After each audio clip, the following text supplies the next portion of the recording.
Wall Street to Main Street to help small business owners have the same capital as corporate America and give them the same resources as a larger company. We cover business funding, business credit, scaling, business consulting, and much more. Check out the website at shieldadvisorygroup.com. Welcome to the show, The Liquid Lunch Project. Hey, what's up, everybody? Welcome back to another episode of the Liquid Lunch Project. I am Matthew Meehan, alongside my partner, the Professor Luigi Rosabianca. What's going on today, Lou? Hey, partner, you better have your notepad and pen ready, as well as the entire audience, because you're going to get some actionable advice on this podcast. Jonas is a tool that every small business owner needs to have in this country. Jonas, welcome to the Liquid Lunch Project, and let the cat out of the hat. What is it you do to help small business? Thanks for having me. Yeah, John, let's jump into how you started the company and how you founded the company, which is, a software-based business that actually helps small business owners be more productive. And then we can, take it from there. So OnlineJobs.ph it's a job board for finding virtual workers in the Philippines. It's kind of like Indeed.com, but just for the Philippines. So the way I started it was I hired my first virtual worker. We called him a virtual assistant in 2005. It was the most liberating experience of my life, having this guy full-time whose only job was to do anything I asked him to do, anything I'd teach him to do, right? And I found him through an agency because that's the only way there was. And I went to this agency and they said, well, do you want a programmer or a webmaster?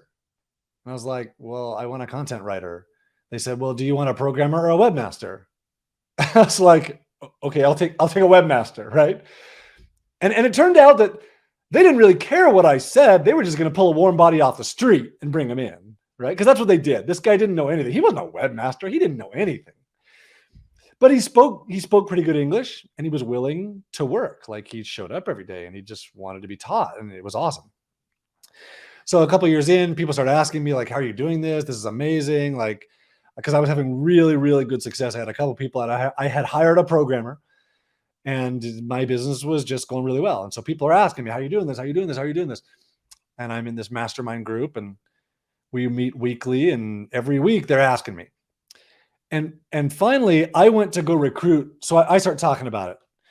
I went to go recruit someone else, and they said, do you want a webmaster or a programmer? And I was like, dude, this sucks. I think there's a better way to find someone in the Philippines. I'm going to start a job board so that maybe I could get like a couple hundred resumes in there so that I could recruit someone myself. And I didn't know that like I'd get a couple hundred resumes in the first month. And we're approaching 2 million Filipino resumes profiles now. And I didn't realize the response would be like so big, both in the Philippines and around the world, from employers looking to hire those people. So that's like the backstory of how this started. Actually, there's a little bit more to it. So I went back to the company. I went back to this agency and said, hey, I want a programmer. And they brought me in a programmer. And actually, this guy was the best programmer I've ever met. And I graduated from college in computer science. Like spectacular programmer. At the time, again, this is 2007, 2008. I was paying the agency $750 a month. They were paying him $250 a month for full-time work, which, that's not the cost anymore, but he built OnlineJobs.ph, right? So I went to the agency and said, yeah, I want a programmer, fine. And that's how this all started. That's amazing. John, I'm a big believer. I'm actually a client of your company as well. I've got many VAs off there as well, virtual assistants. But I think when you use the word virtual assistant and you use the word Philippines to a small business owner in the United States, immediately there's a negative condensation to it, right?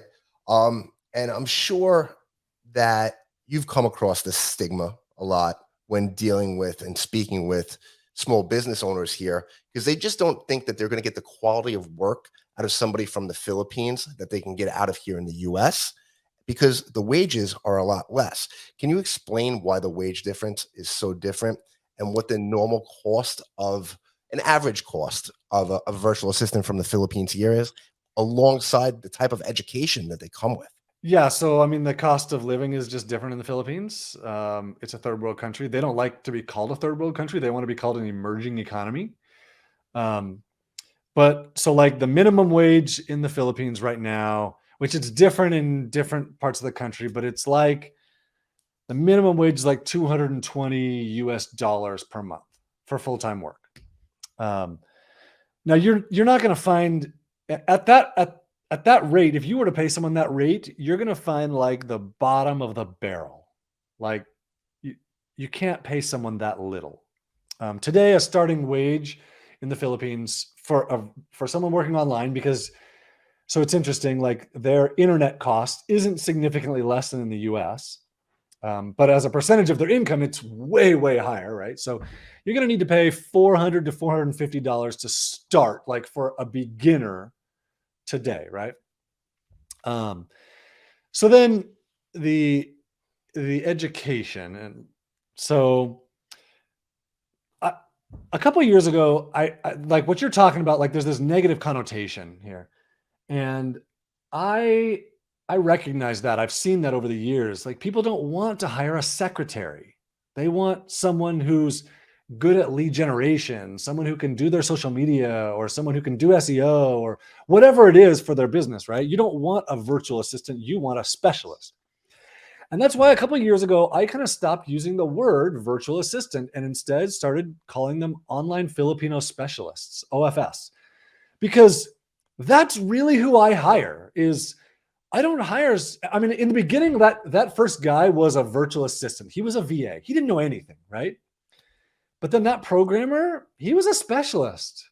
And since then, I've learned to hire specialists. Like, they're really, really good at what they do. And so typically people in the Philippines, culturally, a college degree is a really big deal there. And so almost everybody you find is going to have a college degree, or they're working towards a college degree. And this is a legitimate, like, you had 4 years of high school and now you have 3 or 4 years of post-high school education, right? So you're going to find well-educated people. They are smart. They are intelligent. They are independent thinkers. This is an interesting cultural difference from what most people have experienced in outsourcing. Most people experience like, oh, it's just a robot on the other side of the world. And that's not the case in the Philippines. The culture allows them to think, allows them to do good work. And frankly, they want to contribute to your business. They don't want a dead end data entry. All I can do is type and read. They want to contribute. Like, they want to have ideas and give you thoughts and tell you how you can improve. And they won't always be right, but that's their desire. Like, they want to grow. John, how do you try to separate the curds from the whey when you're offering these specialists to small business owners in America? So we don't separate anything, and we don't offer them. All we do is just provide a marketplace where you can separate the good from the bad, right? So, would you guys, I mean, do you want me to go through how I do that? I mean, I have a full process of like how I interview, how I recruit, how I find someone great.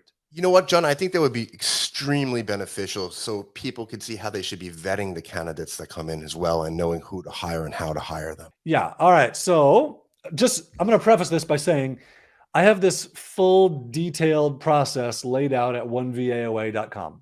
So you can get like, I will walk you through 7 steps, full on everything. I put everything I know into onevaoa.com. I'm going to go through 5 minutes here, right? So the way I do it is my first step is to define the role. Like, the role is doing SEO. The role is social media manager. The role is not make a post on my Facebook page once a day. The role is not get this link here by doing this. The role is SEO, right? Because that's a simple thing. So define a role, and hopefully that role is something that you know how to do. And the reason is because I see so many people that want to outsource something like, oh, I need to build my website for me. And that's fine. You can do that. But if you're already working 50 hours a week and you hire someone to do something you don't know how to do, now you're managing this process that you have no clue how to manage.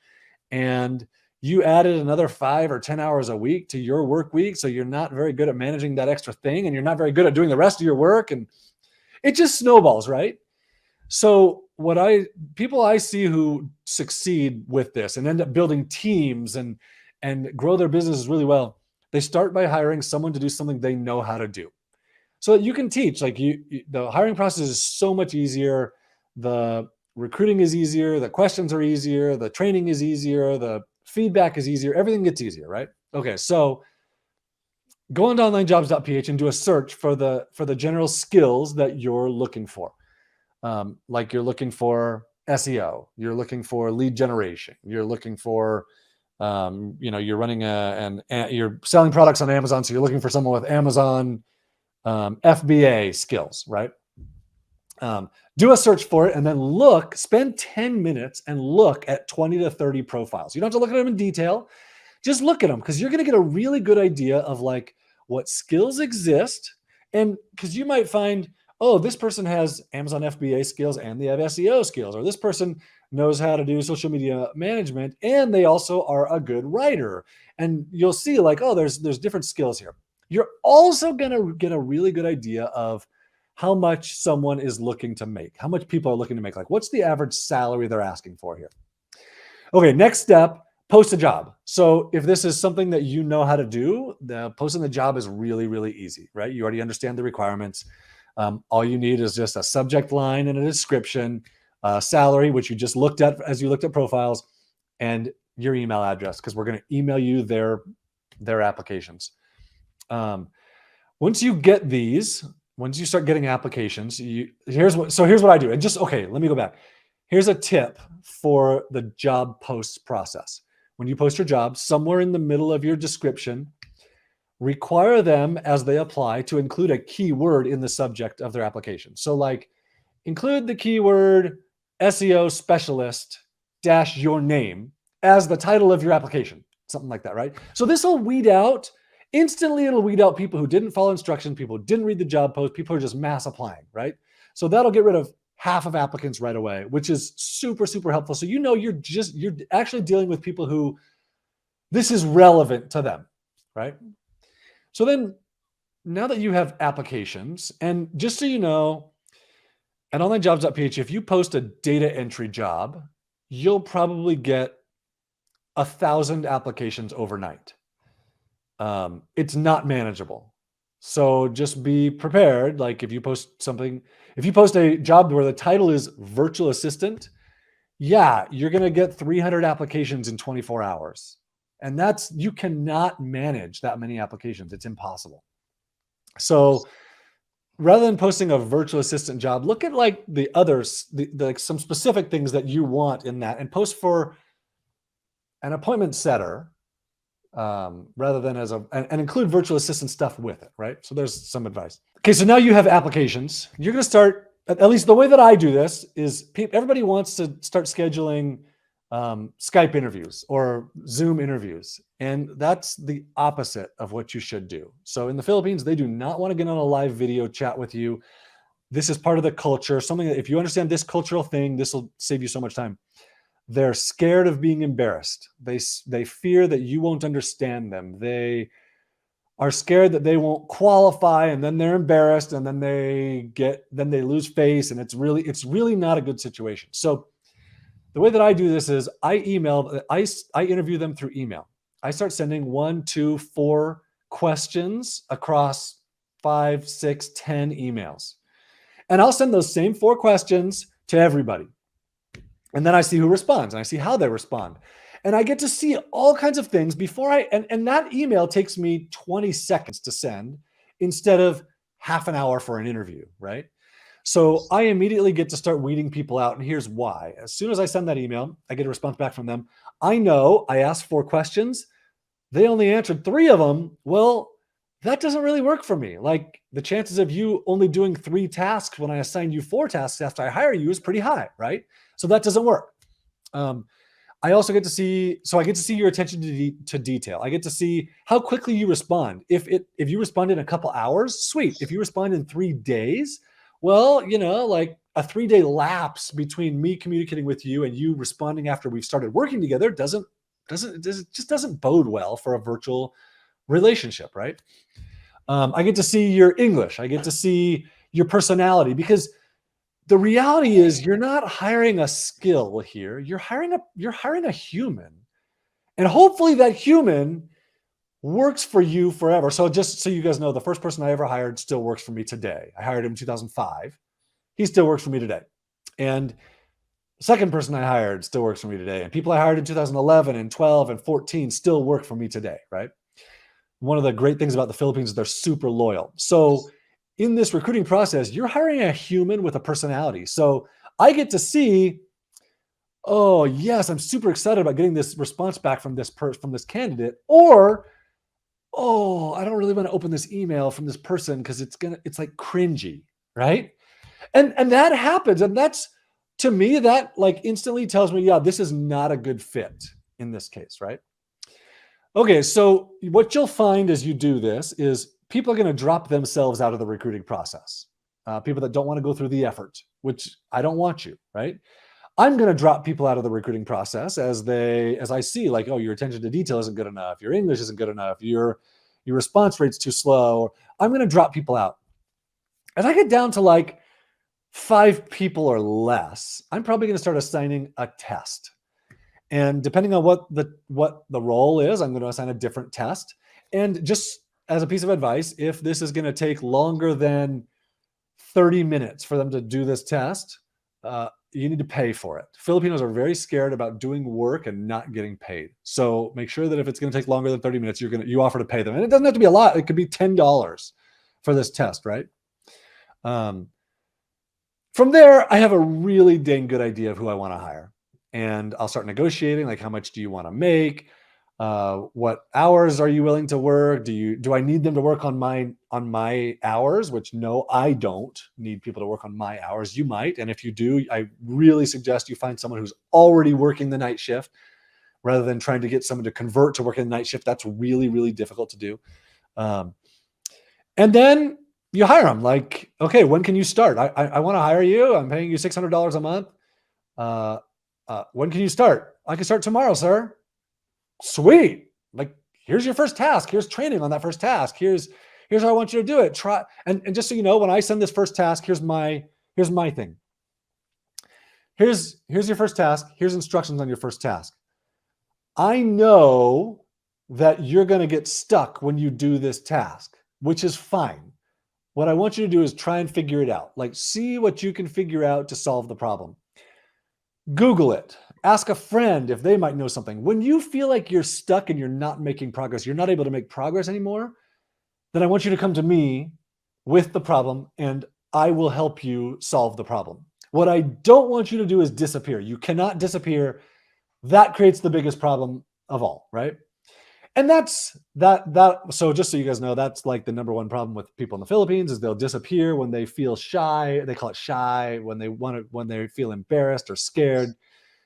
And so this kind of process will start off a really good expectation with them. It'll start a good relationship. It just works. I've seen it 1,000 times. That's awesome. I think a lot of people get frustrated when they'll go to your website, they'll hire somebody, and they expect them to know everything rather than training them like they would train somebody here in the US. And I'm glad that you said you're hiring a human being. You're not hiring a computer to do a job, right? So I think it's important for business owners to take the time out and put systems and processes together. Better yet, videotape those systems and processes if it's special applications that you need to use, right? And get them over to the human, not the virtual assistant, so they can actually go back and look at the videos that you put together rather than having to get to you every 5 minutes or causing them to be shy and not have answers, right? I also think communication is very important, extremely important when it comes to communicating with your virtual assistant or virtual worker at the time, because people don't know what they don't know. You can't expect somebody to come in, you just hire them and run your business, which I've spoken to many business owners and they expect that for some reason. I just never understood it. Yeah, man. Like when I figured out the whole screen recording software thing, it was probably 2007, 2008. That completely changed my ability to manage people.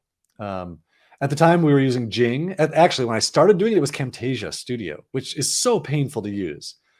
But then and Jing's not even really a thing anymore, but like Snagit or Loom, where you can drag out a section of your screen, start talking and record your screen and your mouse and your voice, and they can see exactly what you're doing. It's the easiest way to create standard operating procedures, because for me, I hate creating SOPs. I hate it. And I'm not very good at it. And I just found if I can talk my way through a process, it happens at the speed of thought or the speed of speak, right?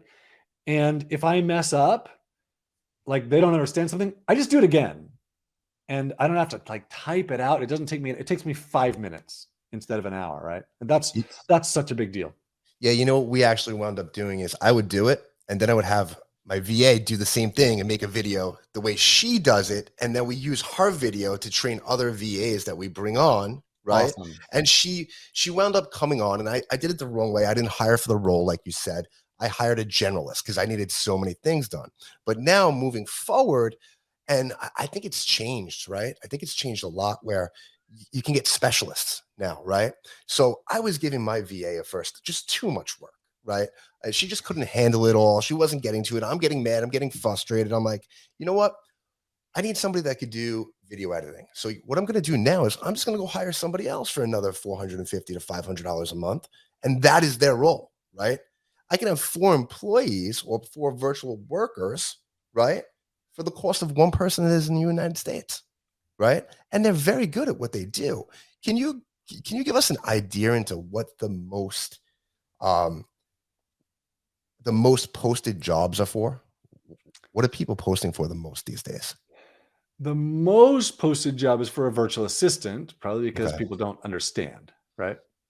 But so let me just tell you kind of what my team consists of, and I'll tell you what I see from other people. So I have 38 full-time people on my team.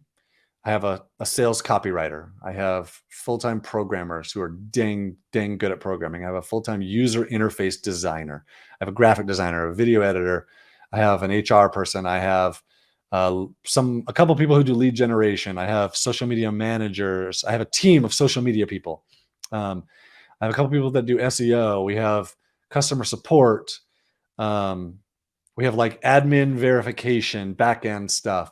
I have a server admin, a systems admin. He manages our servers. I know other people that have people in the Philippines making phone calls, or people writing books, or people doing e-commerce management, or managing reviews of their products, or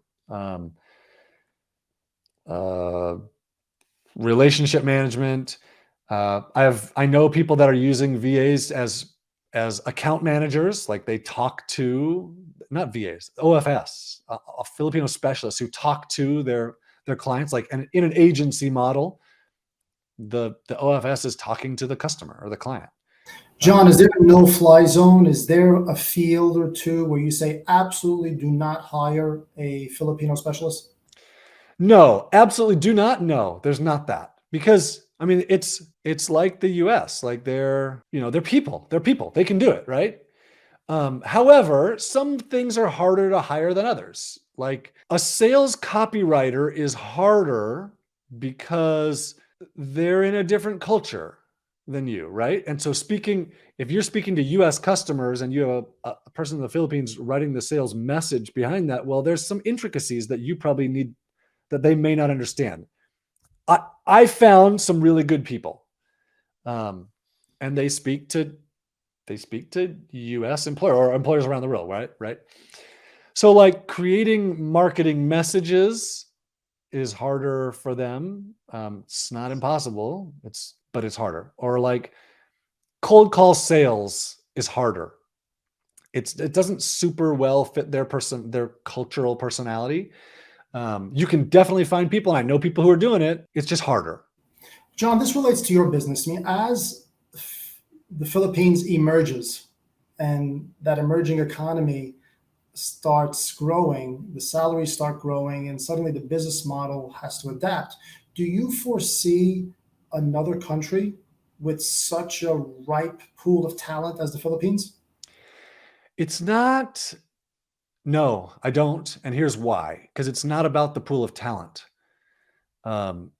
It's about the culture of the Philippines that makes it different than anywhere else in the world. And I've tried this. I mean, I get people once a week. Someone says, "Hey, I have a really good idea for you. What if you started this in Ukraine?" Right now, that's come up to me a couple of times. Or let's do this in Vietnam or in Cambodia or Colombia, or right. I get this all the time. It just, and then I'm like, well, what about this? What about these cultural things? Are they loyal? Are they hardworking? Are they pleasing by nature? Well, no, but do they speak English? Is English like their primary language? So like in the Philippines, elementary school is taught in English. Well, no, it's not, but they can learn. Well, yeah, like there's all these things that really set the Philippines apart culturally. That's why it works so well. John, I have a question for you. In the last 15 months, how many postings have gone up for the play to earn space? Because there's a lot of jobs that have been created inside of that space via NFTs. What have you been seeing on statistics on your board? I'll be honest. I have no clue. Okay. I don't see it. I don't see job posts. I don't see statistics. I don't know.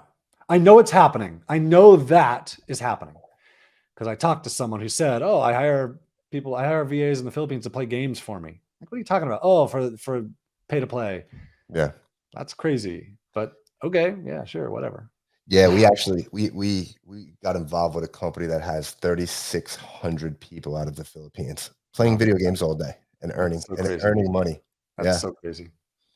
Still boggles my mind. We'll see how it goes. People, it's amazing. Like you find, I know a dude here locally who knew about this. He had hired someone before for something else. He realized, oh, I have this opportunity for this part-time job. Oh yeah, I'll take that part-time job. And he just hired someone in the Philippines to do the part-time job.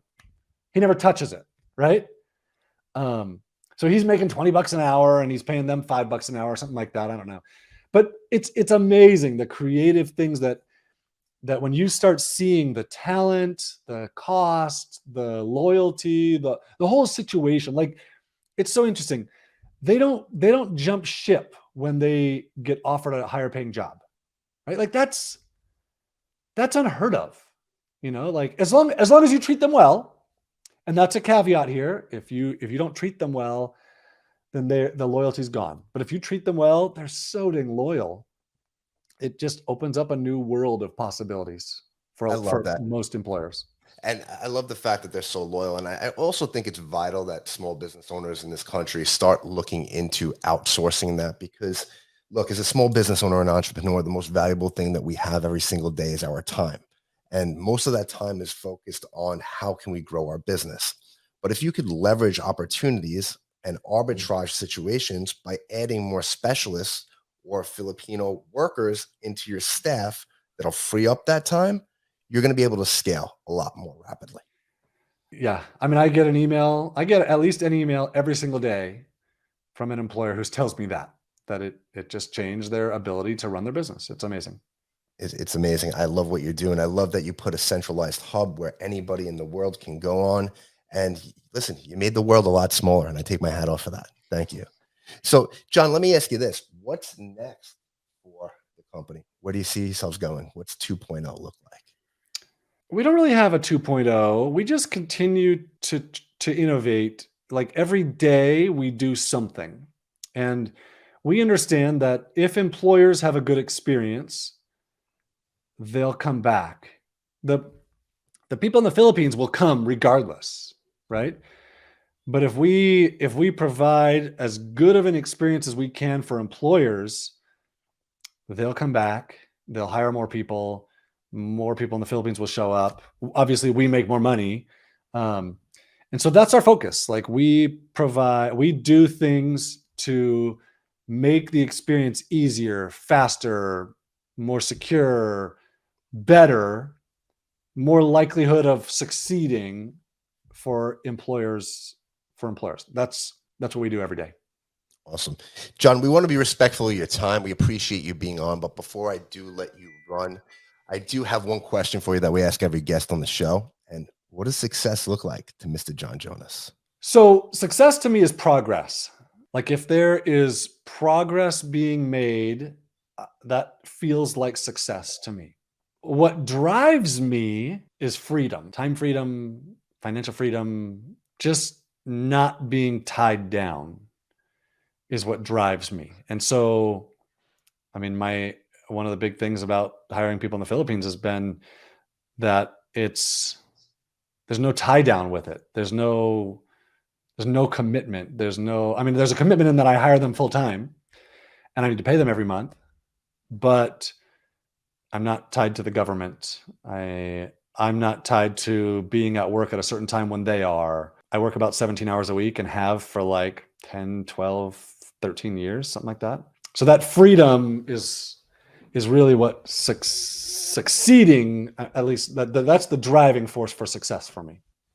John, thanks so much for being on the show. Before we go, can you tell everybody how to get in touch with you and get to your company's website? So OnlineJobs.ph, Philippines is the website. To get in touch with me. So that's an interesting one. We have 10,000 employers every month who join OnlineJobs.ph. Every one of them wants to get in touch with me. So I don't do social media. I don't do phone calls, but I am available through email. And if you use the contact us link at any of my sites, which would be onevaoa.com or onlinejobs.ph, it doesn't come to me, obviously. But if you ask for me, then I'm going to get it. All of my people know to send it straight to me, and I will reply directly to you. Email's a good way to get in touch. John, thanks so much for being here. And guys, that's a wrap of the Liquid Lunch Project. Thank you for listening to the show. And make sure you subscribe, leave a review, and share it with a friend. We'll see you on the next episode of the Liquid Lunch Project.